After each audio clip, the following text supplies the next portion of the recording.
I once met a man named Juan Ibarra. Juan was a pastor of some description who had devoted his life to working with gang-involved youth. I came to see Juan because I wanted to help.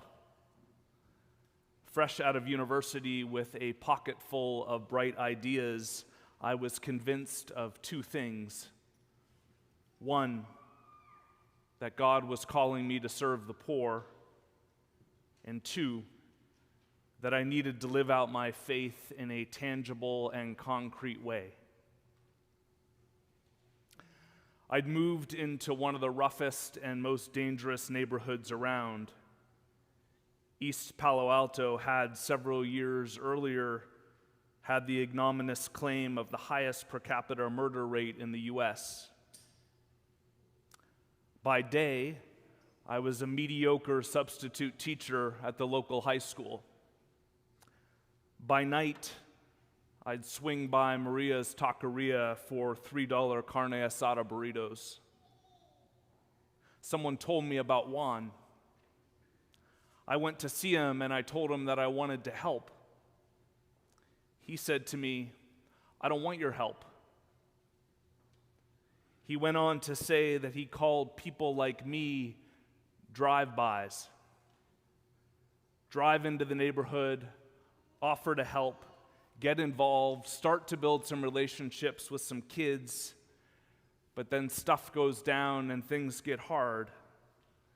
And so we drive off again because we can, looking for someone else to help.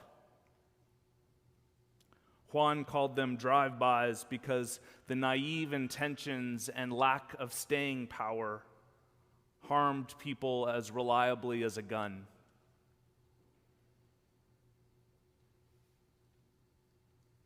Jesus had a different word for those who committed drive-bys: hired hand. The ones who see the wolf coming, leave the sheep, and run away. The hired hands stop shepherding as soon as it no longer serves their own interests, and that moment always comes because shepherding is difficult, dangerous, and dirty work, and it's lonely. Jesus' harshest words are not directed at the wolf, but at the wolf in shepherd's clothing.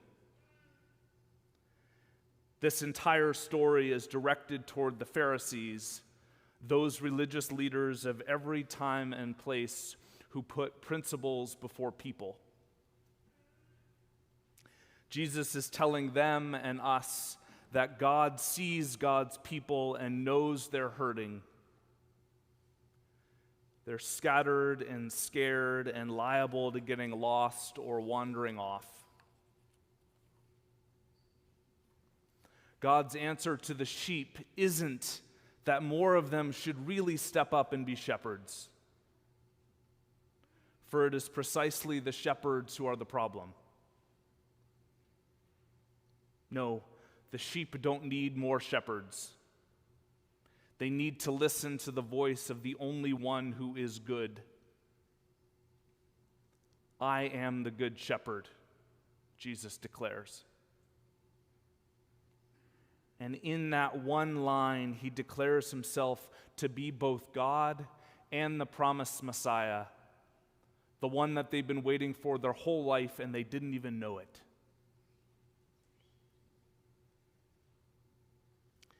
It took a Latino pastor to gang-involved youth to teach me one of the most important spiritual lessons I've ever learned. I am not the good shepherd, and neither are you.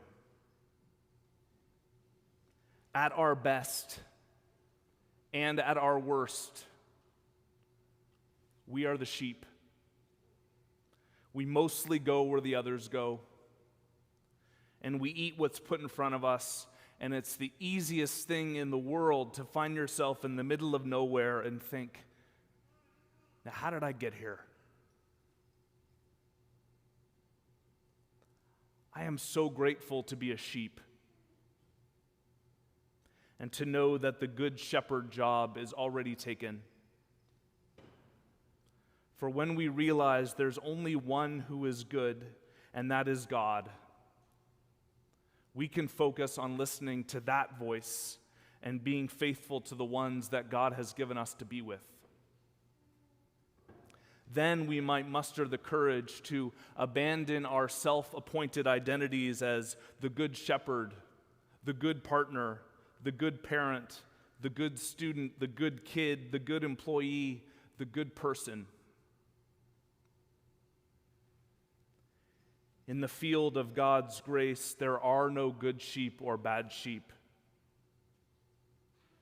There are only sheep, loved by the shepherd and led through the gate by the voice of the one who calls them by name. And that is enough.